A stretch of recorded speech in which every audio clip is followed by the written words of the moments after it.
पूरा लोकल।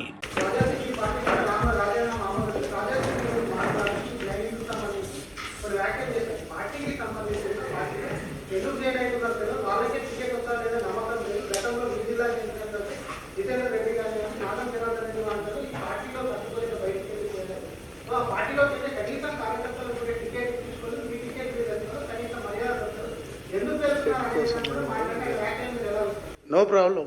నాకు తెలిసి రాజా సింగ్ గారు నా గురించి అట్లా మాట్లాడతారని అనుకోను. వ్యక్తిగతంగా నేను ఎమ్మెల్యేగా 2 సార్లు ఉన్నప్పుడు వారు కూడా అసెంబ్లీలో ఉన్నారు. ఎందుకు మాట్లాడినరో తెలియదు, లేకుంటే ఒక స్ట్రాటజీ వారు కూడా, ఎందుకంటే బీజేపీ పార్టీ అంటే వారికి కూడా గౌరవం ఉంటుంది. నిజంగా ఫీడ్బ్యాక్ తీసుకోవడం కోసమే అయ్యి ఉండొచ్చు అని అనుకుంటున్నా. కారణం నేను వచ్చింది మీరందరి సమక్షంలో, నేను బీజేపీ పార్టీలో చేరింది నాకు పదవులు కొత్త కాదు. చిన్న వయసులో 2 సార్లు శాసనసభ్యుడిగా నా అచ్చంపేట ప్రజలు నాకు అవకాశం ఇచ్చారు. సమాజంలో చివరి వ్యక్తి వరకు అభివృద్ధి ఫలాలు సంక్షేమం అందాలనే నా లక్ష్యంతో నేను పనిచేసిన. ప్రతిపక్ష పాత్ర పోషిస్తున్నటువంటి ఈ సందర్భంలో నేను తీసుకున్నటువంటి నినాదం, నేను వచ్చినటువంటి నేపథ్యాన్ని కనుక మీరు అర్థం చేసుకుంటే, అంత్యోదయ అనే పదం చాలా స్పష్టంగా నేను వాడడం జరిగింది. సమాజంలో ఉన్నటువంటి చివరి పౌరుడి వరకు ప్రభుత్వ చేయూత, సమాజం యొక్క చేయూత అందాలనే లక్ష్యంతోనే వచ్చిన.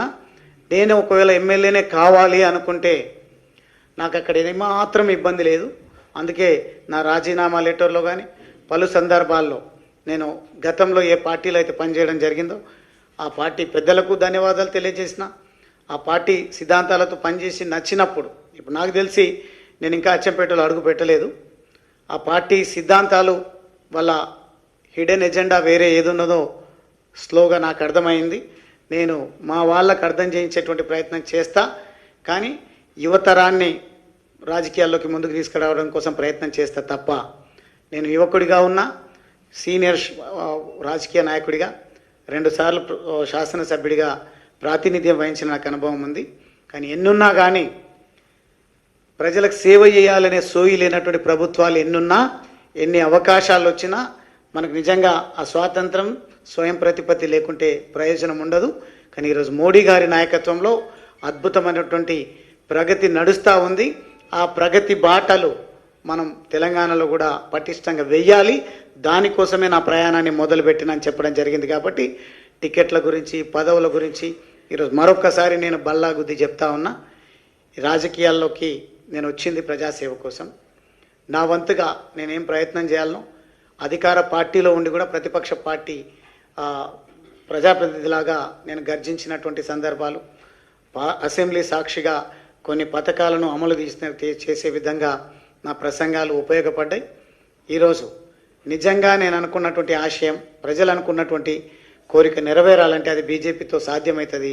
ఒక సామాన్య కార్యకర్తలాగా నేను పనిచేసి ఈ రాష్ట్రంలో, దేశంలో బీజేపీ పార్టీని అధికారంలోకి తీసుకురావడం ద్వారా నాకు వ్యక్తిగతంగా జరిగే ప్రయోజనం నాకేమాత్రం అవసరం లేదు.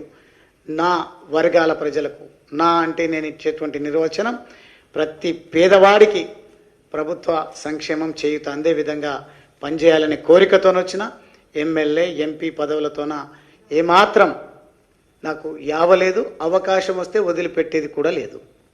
కానీ అవకాశం కోసమే వెంపర్లాడే నైజం నాది కాదు.